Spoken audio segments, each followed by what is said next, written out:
మీరు జూన్ 2కే రాష్ట్రం ఏర్పడిన రోజే రాజీవ్ యువ వికాసం ఇస్తామని చెప్పారు.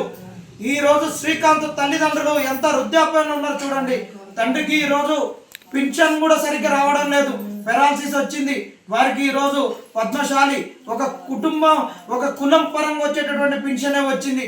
వారికి సదరన్ సర్టిఫికెట్ ఉంది, అయినా కానీ ఈరోజు ఒక పింఛన్ రావడం లేదు, వికలాంగుల పింఛను.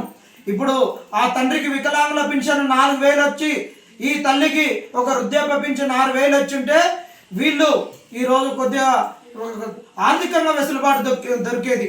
ఇప్పుడు ఆ శ్రీకాంత్ అక్కడ హైదరాబాద్లో ఉండి తను కష్టపడి ఒక జొమాటో కొట్టి స్విగ్గీ కొట్టి చదువుకోవాలని ఒక లైన్మెన్ జాబ్ వస్తుందనో లేకుంటే గ్రూప్స్ జాబ్ వస్తుందనో 3 ఏళ్ళ సంది కష్టపడి ఇబ్బందులు పడకుండా చదువుకుంటూ ఉంటే ఈ తల్లిదండ్రులు డబ్బులు పంపగలుగుతారా? నెలకు ఒక 5-6 వేలు పంపగలుగుతారా? వీళ్ళు బతకడమే కష్టం. వీళ్ళు లేచి వీళ్ళ పని వీళ్ళే చేసుకోలేరు.